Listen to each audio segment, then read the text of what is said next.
Hello, Cancer. Welcome to the Plaid Sheep Oracle. It's been a very interesting set of readings, and yours is no exception. I was sort of expecting that the readings, as we moved past that first new moon in Aries, would sort of begin to pick up speed, but most of the signs have actually sort of been dealing with some final, right, like the most thorny block or, sort of painful thing, right? The last rock in the shoe before being able to walk strongly forward. And then I got to Capricorn, which I did yesterday. It has come out today. And that was very different. Capricorn is like ready to go. And so I was curious about what would come through for you. And you, I think, are sort of equally ready to go. But you just need perhaps a little bit of encouragement. And so here we are, ready to encourage you, Cancer. You begin with this lavender card. You know, and lavender is so lovely, right? We think of it as very sweet and calming. It's used to help people relax and to sleep, and it's, the color is very calming. And at the same time, lavender is, right, it's a bit like roses, and it's very, right, it's very sweet and calming and gentle, and at the same time it has this large quantity of essential oil. And essential oils are strong, right? They're antibacterial and antiseptic in general. They are potent, right? They are meant to be diluted, right? You're usually not meant to use essential oils straight from the bottle. You dilute them, or you sort of aerosolize them out into the air in a diffuser.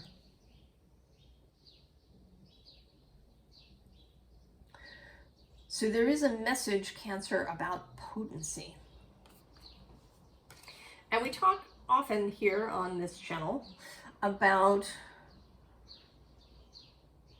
distortions and the way that, societal beliefs and mores and things impact our view of the signs, and maybe therefore our view of ourselves.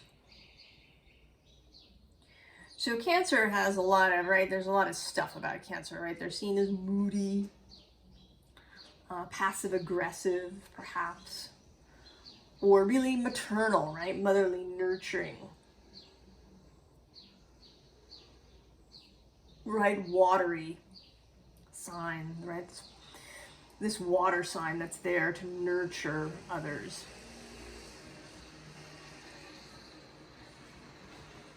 But kind of what wants to come through here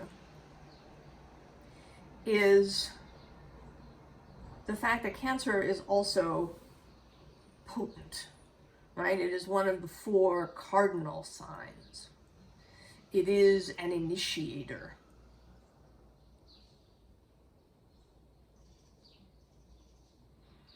We have a very specific idea of what we think of initiation looks like, but it doesn't necessarily have to look that way.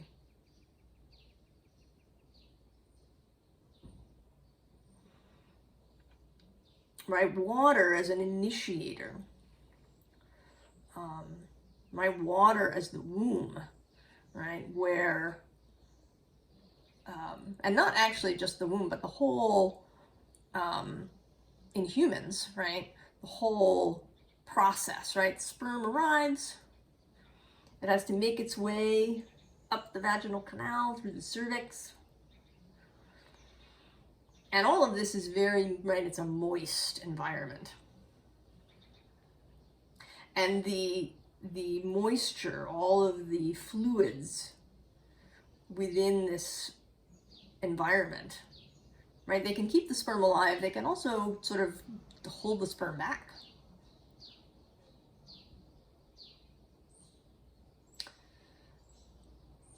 So it's not, right, it's not all about just whether the sperm gets there or not, right? The female half has its own dynamic action, right? The release of the egg, all of the hormonal changes that occur once sperm meets egg.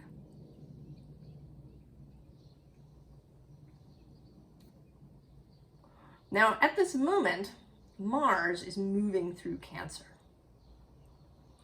And I think that you are feeling this. Now, he is, in traditional astrology, he's considered to be in his fall, because he's in his exaltation in Capricorn.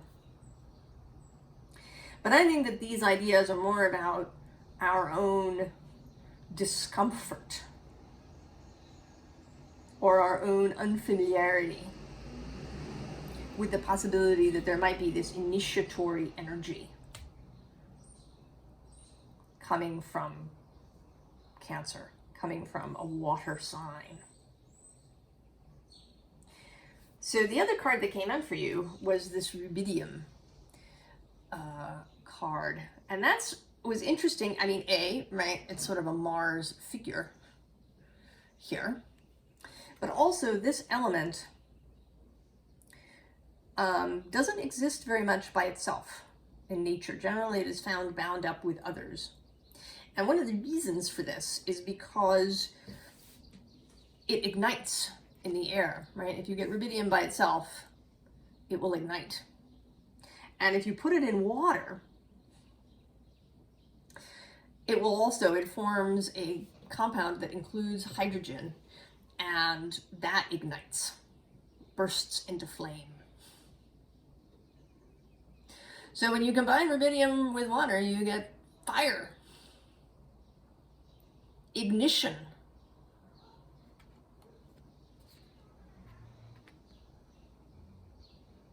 Right? It's like combining sperm and egg.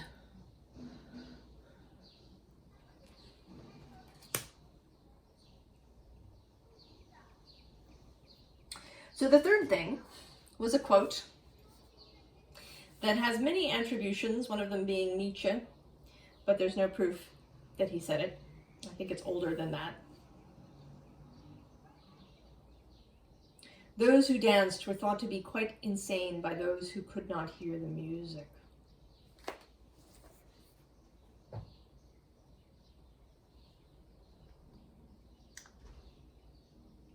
What is this music you're hearing? And this, I was not at all surprised to see this come out on the underside, Two of Air. This is my dancer card, right? My dancing into life, dancing into choice. And the Two of Swords is also about combining head and heart, about creating congruity and resonance and partnership between, right, coherence between the brain and the heart, between what our, kind of mind is telling us and what our heart is telling us. And under it is this Two of Fire, right? And I sort of see you there kind of getting ready to go. You've got your light, you've mounted your steed, but you haven't quite given the word to move. And under that is the Moon. right, which is your planet. So you're under there. You are ready to go.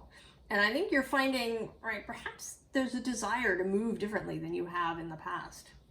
And you're feeling a little unsure about that, right? Like maybe the first time you put on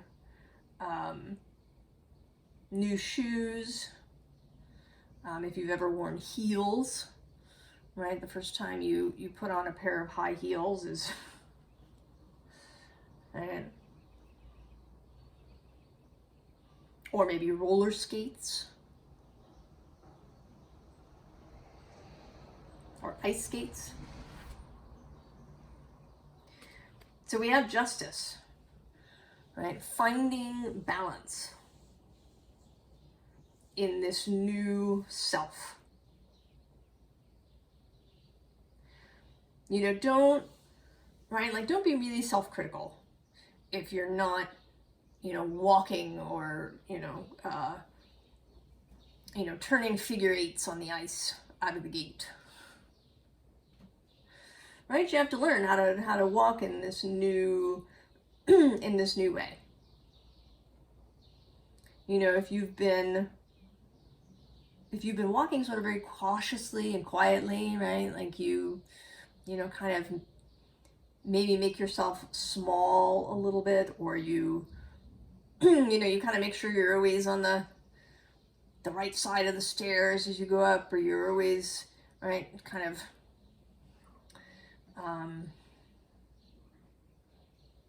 walking the way everybody else walks. And now you're being asked to dance through life. Right? You'd still take a little practice. And you might have to, kind of refine your balance for a while each day as you go.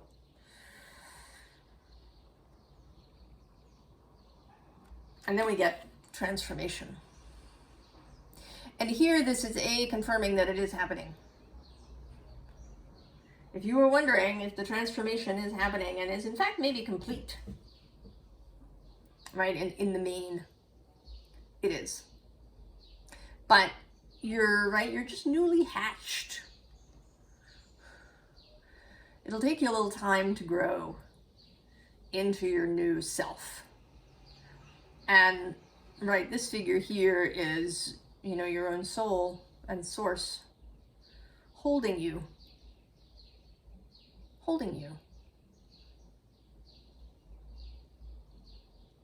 While you find your feet, while you find your new rhythm.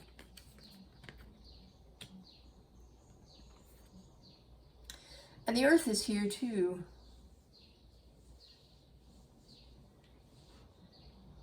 Though you may be a water sign, as a human being, you have all the elements. And you stand here on earth. And that energy is always available when you need it. If you need to go and stand outside in your bare feet for a bit. Or maybe, even this is an earth sign, but maybe you need to go, and put your feet in water. Maybe, if you're here in the Northern Hemisphere and watching this now, the weather is getting warmer. Right? The next time it rains, to go dance in the rain.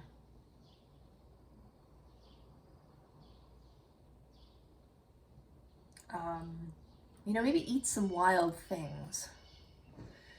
Not that you need to go foraging, but are there, cherry trees? Or apple trees or hawthorn trees, right? If you can eat those blossoms.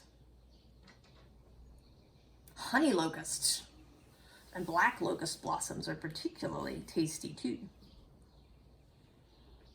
Or a little bit of dandelion green growing somewhere.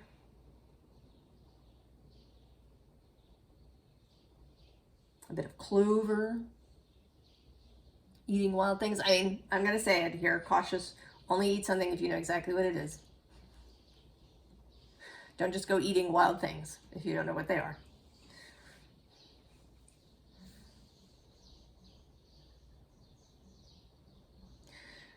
Or even, right, if you know perhaps that some stall at your farmer's market has some foraged food, right, or wildflower honey. Right? I don't know why I'm going on about this. I feel somehow that, right, that grounding things in your body through sensual experience is what's wanted.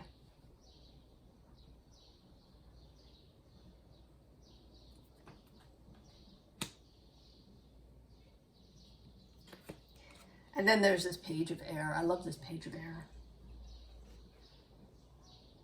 Allow yourself this opening, right? Right, this figure is just open to the sky, heart forward, exultant. Right, this person dances.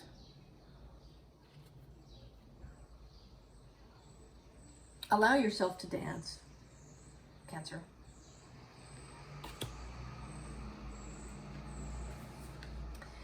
Now this is, I'm not going to try and pronounce it, but it's longing for home, homesick for the stars. This is the Starseed Oracle deck. Now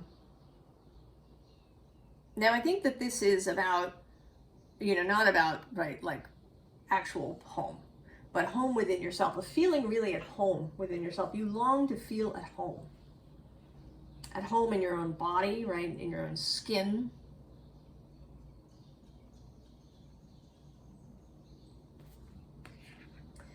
And I think you're arriving, because we get this lifting the veil card. And you know, your cards, I usually don't take cards that leap out or fall out. Yeah, usually they don't want to be taken. But in your case, you were just throwing things around and you wanted all of them. This one made it all the way to the floor. Now it says, lifting the veil, questioning everything, anything unaligned must go. Yes. And also this feels like lifting not just, you know, sort of the invisible veil to the reality of the universe and so on and so forth, but your own, right? It's like you're coming home. All right, you're opening the curtain to yourself.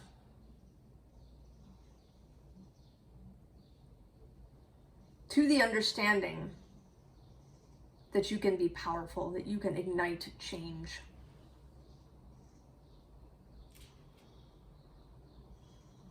That you can ignite your own life. That you can lead and do it in a Cancer-y way.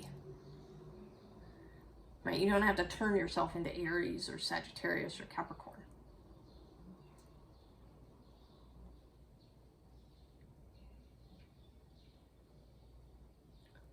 But you have agency and the ability to act, and I think you have seen it. I think you've really seen it. Here we have activated earth. Power places, ley lines, trust where you're led. And I think you've been doing that. And where you've been led is back to yourself. And to your own ability to do what you want. Right? To do what you want. Right? You don't have to be everybody's caretaker. Right? Do caretake when you want.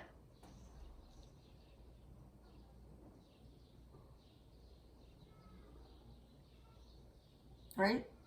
I mean, yes, right? There are people to whom you have a responsibility, specifically if you have children.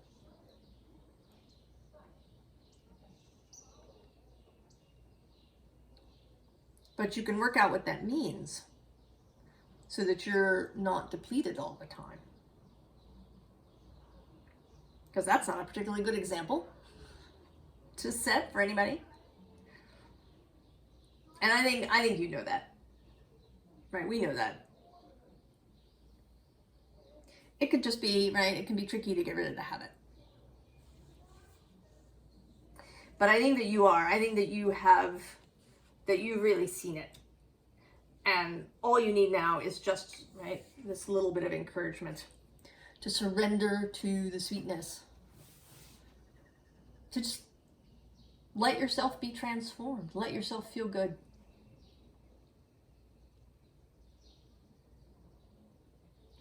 Let yourself dance through your life.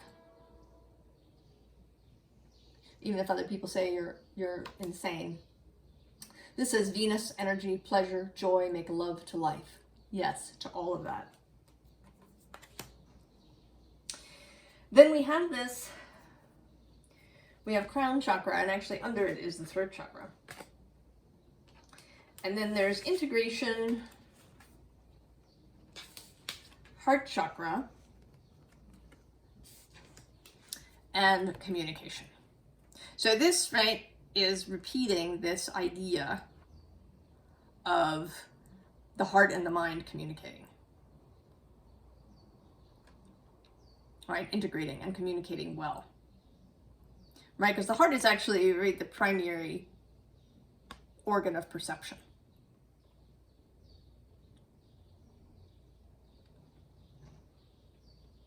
Right?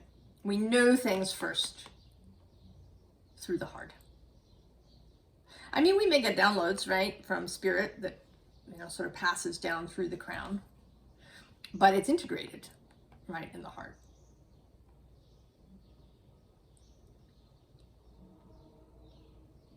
But the mind is really useful, right, for accessing information, right, especially factual information, for, you know, kind of keeping things straight in our life, for making calculations when that's appropriate, right, for knowing how to deal with technology, like practically, right, practical matters. But it's the heart, right, that is the guide.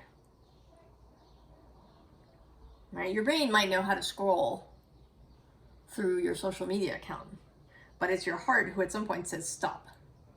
We've spent enough time here, or don't follow that account because it just makes us upset.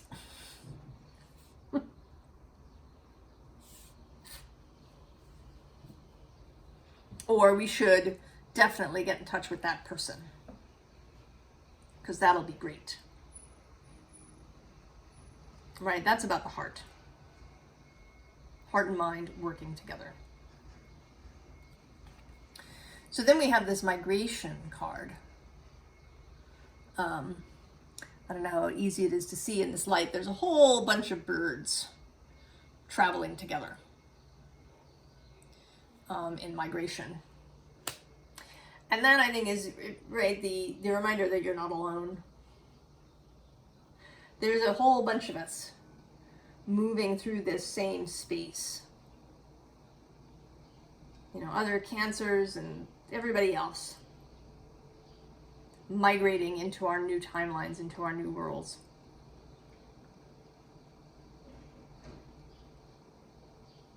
You're not alone. There will be those who understand your dance. Their music may be different. You know, I don't know if you've ever done one of those silent disco things where everybody's wearing headphones and dancing to their own music. And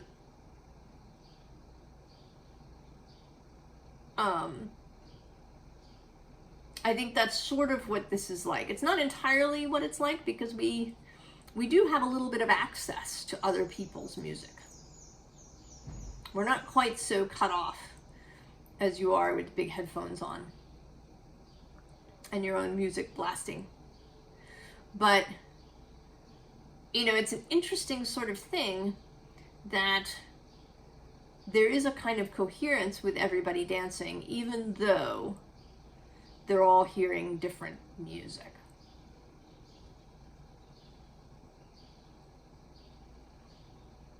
I think that if you are, right, if you're dancing to the music, then you're occupying right, an energy that will make you compatible with other people dancing to their music, even though the music may be different. But it's your willingness, right? It's your willingness to dance in the music, your willingness to hear the music, your willingness to understand that we're all connected to each other. And that we all came here, right, to have these experiences with each other.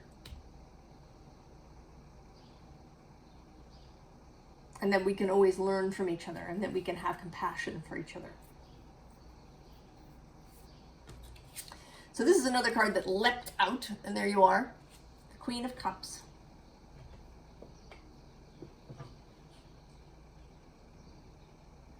Right? Yourself. You know, and she's a little strange, right? She's got this moon head. And then this human body.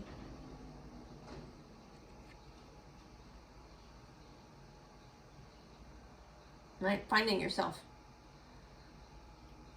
And maybe becoming extra connected to the moon.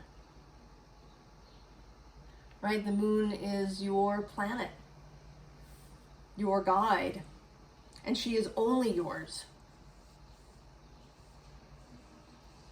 as the sun is only Leo's.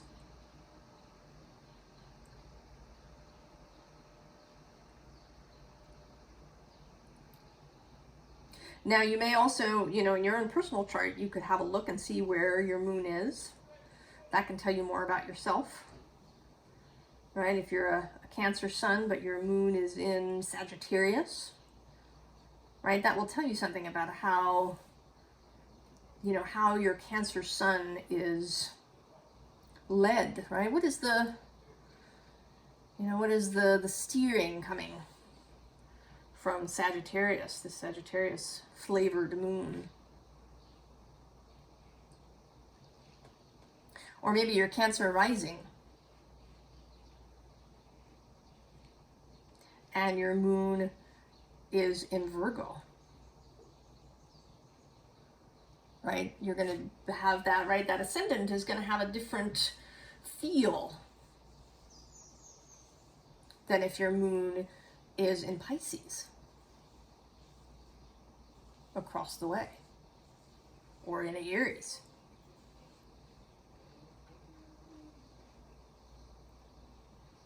So it may assist you, right, to do a little exploring around where your moon is, and how you relate to the moon. How do you feel when the moon is in its different phases and different seasons? You know, if you live not on, you know, on the equator, the sun and the moon swap sort of positions in the sky. In the winter months, the sun is very low in the sky, right, as it moves from east to west. And then in the summer, it's very high. And the moon does the reverse. The moon is very high in the sky in winter, and then low in summer.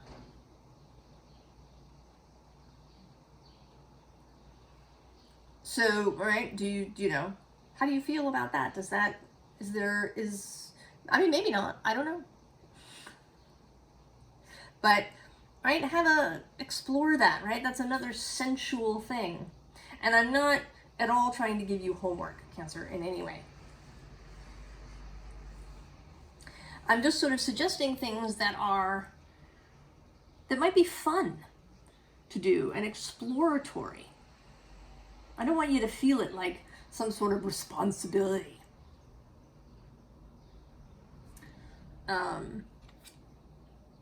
Right, we get this Four of Swords,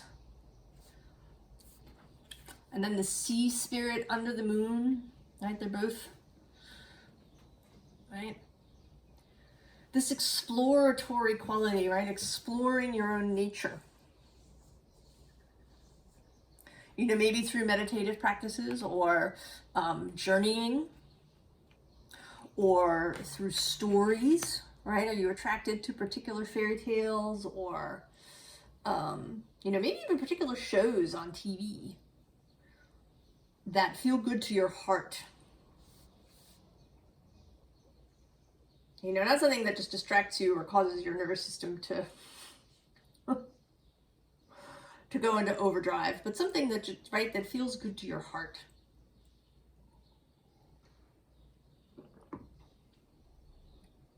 Right, explore those things. And then we have this dryad of death and rebirth. Stepping out in all of your strangeness.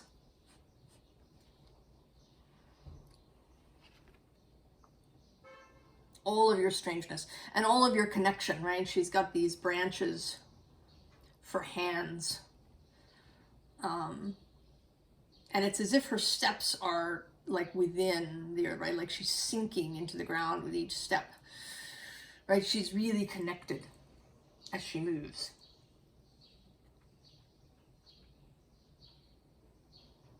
So really allow, Cancer, all of that sensual connection. And allow whatever strangeness, weirdness, oddness, unexpectedness, fabulousness to be seen. You can take it slow. You don't have to, you know, unveil the whole thing all at once. You can learn to walk, right, in your new shoes. Or maybe walking in bare feet. Right, that's a thing too, right? Not right, you've thrown your shoes out, you're walking through life barefoot. Really feeling everything under you. And of course, if you've been wearing shoes all your life, then initially that's going to be a little uncomfortable, right? There's going to be pokey things and roughness. If you don't have any calluses, or if you've never, right, if you're not used to walking and really feeling everything, right? If you've been keeping all your soft bits hidden away in your shell,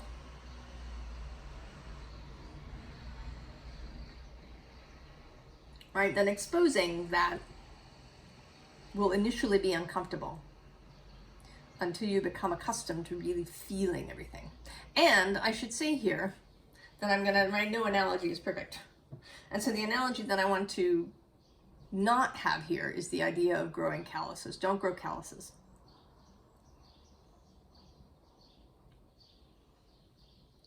That's not what we want. What we want is to keep the feeling going, right? So that every time you step outside in your bare feet, your metaphorical bare feet, that you feel things. That you allow yourself to feel, but you know your own power, and that you do not have to be overwhelmed by what you feel. That you have the whole power of water behind you.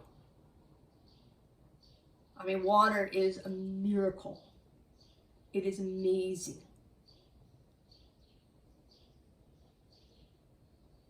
Right? Without it, we wouldn't have life here in the way that we do. And I personally believe that water is connected everywhere, right? So the water here on this planet is connected to any water that might exist on the complete other end of the universe.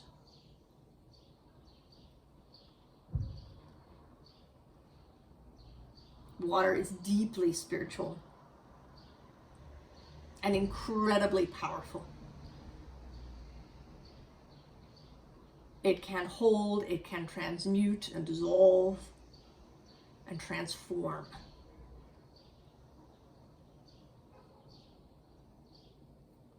You are not at the mercy of emotional chaos, yours or other people's. So on the advice front, we have 4 things, I guess, or 5 now that I've gone that far. we have this Three of Swords, all right? Grief, sadness, perpetual thoughts that make us hurt. Under that, we have this Seven of Swords. Perhaps overthinking, overfocus on some aspect or thought. And then we have the Five of Swords. Mental chaos, perhaps arguments with other people.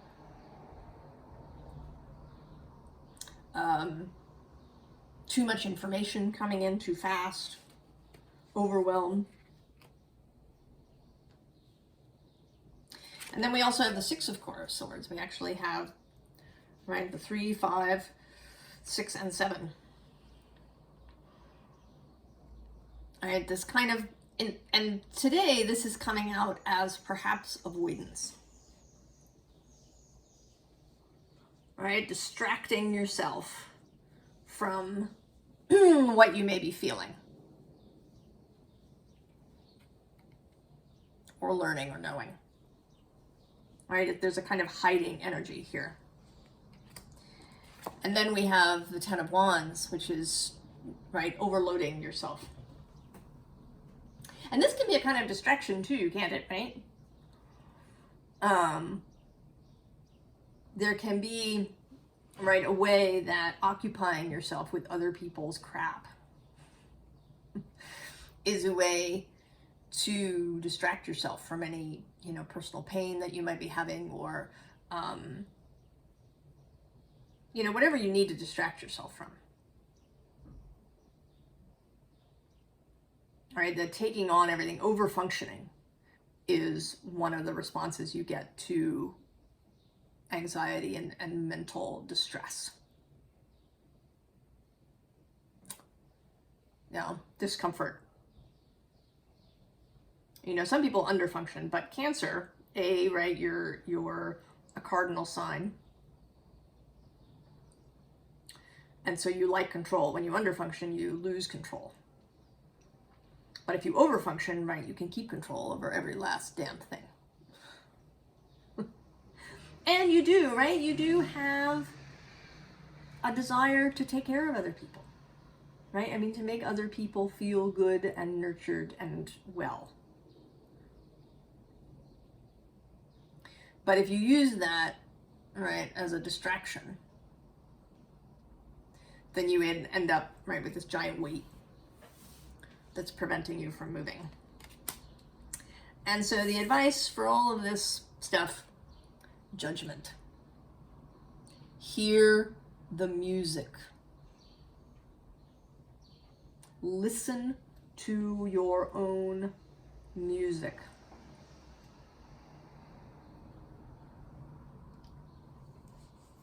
Cancer.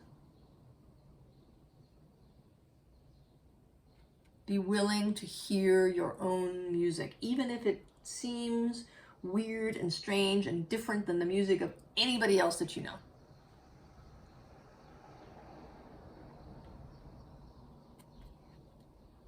Right? I mean, this music in this card, right, is, right, these butterflies are being called forward. Perhaps they're even being created by this rising music.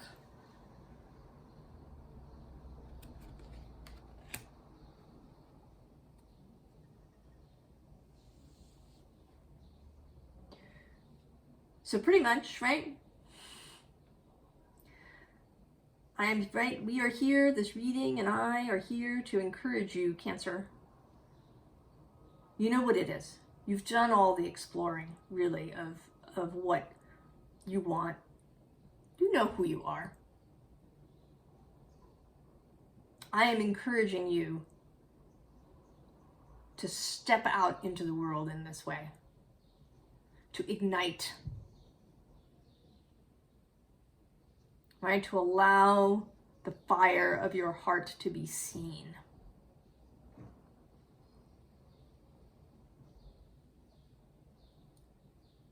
Allow people to see you dance through your life. Even if they think you're insane.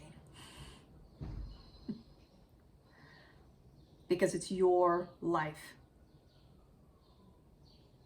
And as a Cancer, right, you do have this desire, right, to care for others, right? It brings you satisfaction. I think I have a Cancer ascendant and I do find satisfaction in doing things for others.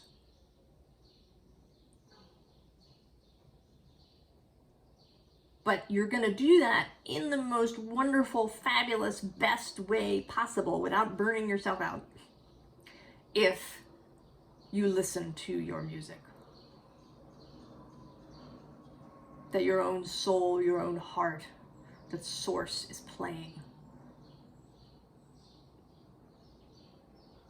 It's not going to take you away.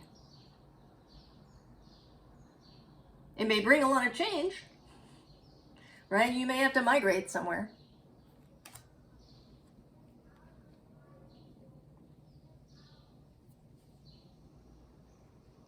But it will only lead to greater possibility of satisfaction. And of creating wonderful things for others. Because you can do that best when you are in alignment with yourself.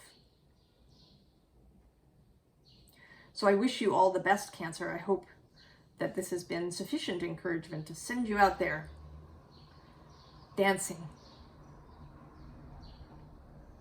I wish you the very, very best. And I'll see you next time. So long, Cancer.